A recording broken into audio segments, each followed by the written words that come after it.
Hey everybody, it's First Warn Storm Team Chief Meteorologist Brad Panovich. 2 o'clock update here. We'll do a quick update here on what's happening right now. It's so funny how people think, oh, it's not going to happen when the storm isn't even here yet.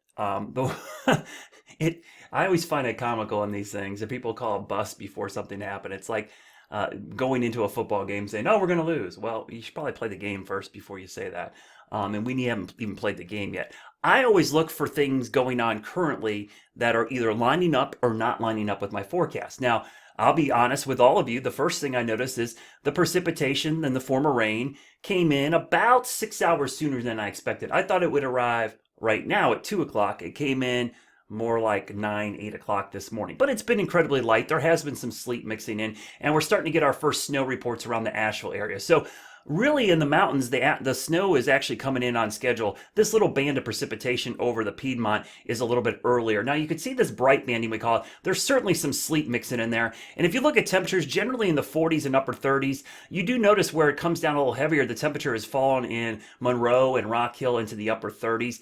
And you heard me talk a lot about dew points. The one thing I look at to see that the forecast is verifying is the cold air driving in and the dry air. As long as these dew points keep pushing in colder and drier air, that means as the heavier precipitation down to the southwest, which is still down here in Alabama and Mississippi, as this moves in and that cold air keeps pumping in, that's when we'll see the atmosphere dynamically cool through evaporative cooling, and we'll see a changeover to sleet, snow, and eventually freezing rain. Now, obviously, there are some pitfalls in the forecast, especially across the Charlotte area. This area in particular, Interstate 85, the snow totals could go up or down. The warm layer that's coming in is very shallow. If it's a little bit thicker, it's going to stay mostly sleet or ice. Now, if it's a little thinner, the heavy precipitation can actually overcome or kind of squash out that warm layer and create all snow. So there's still a potential there could be more snow, but I am fairly confident. I feel, 60, 70% confident there will be some snow, but primarily sleet and freezing rain. And I am really concerned about those freezing rain chances. Lots of questions about roads. Roads will be fine between now and sunset. After sunset, they'll slowly deteriorate, especially from southwest. So the colder and wetter air is going to work its way like this as the cold air works down and the moisture moves up. So lots of questions about tonight. Should I travel? I think you're going to be fine in the Charlotte area traveling until after 10 o'clock tonight and really after midnight. But if you live in the mountains, foothills, and areas back towards the west, this area, you could see travel deteriorate sooner than that because it's going to change over quicker. It's all about timing. And the other thing is, I don't honestly know how roads will be. It depends on how quickly it falls, if there's brine or salt on the road, how many people are driving over it, how good of a driver you are. There's all these other extenuating circumstances that I can't forecast. Like I was telling someone earlier, it's hard enough to forecast the weather. I can't forecast people's behavior. It's just not. It's impossible. It's harder than forecasting the weather. But I will tell you things tomorrow. I would say across most of our area, I would not think about driving anywhere tomorrow, especially in the first half of the day.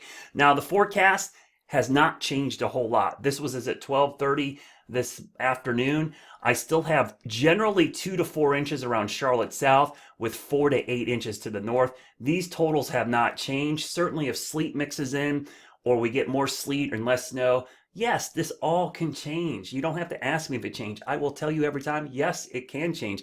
But I'm not changing my forecast until I see something that substantially makes me want to change it.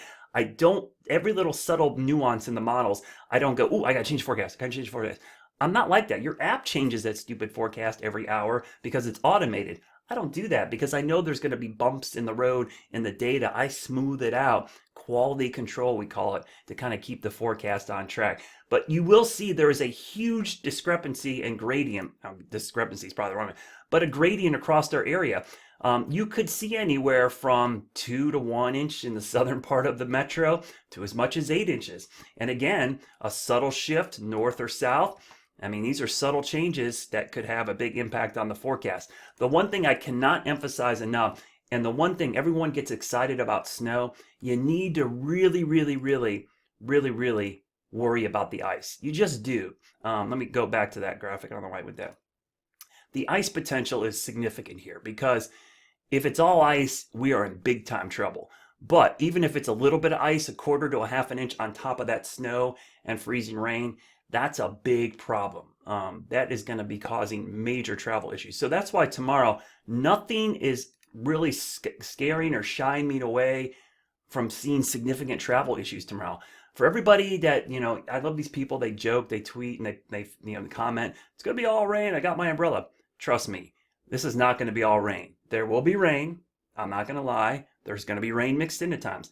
It's very unlikely this is going to be all rain. That's just not in the cards. It would be shocking if we had 2 days of straight rain with all this cold air in place. It's likely going to be a mix. You need to emphasize that it's a mix. Some of this mix will happen while you sleep. It still counts. Trust me. If you don't see stuff, it still happened.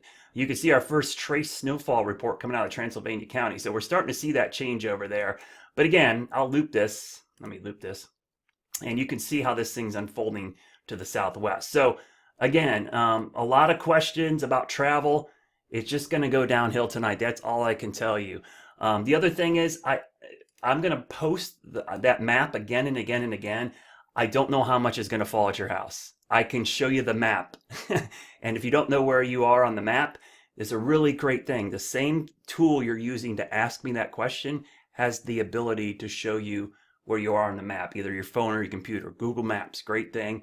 You can pinpoint your location and figure out where you are. And if you're on the line between two gradients, you just take the high end and low end and average it out. It's an average. We don't get really specific. I think snowfall maps are one of those things we can't be super specific. Snowfall maps aren't like that. We don't know the precision down to your house level. So those questions, I understand why you ask them, because you want to know what's going to happen at your house. Just know everybody's going to see enough snow and ice that it's going to cause major travel issues tomorrow. I will be posting updates throughout the evening. I'm working today. I'll be on at 6 o'clock and 11 with Aisha Scott. And of course, I'll continue to post updates online.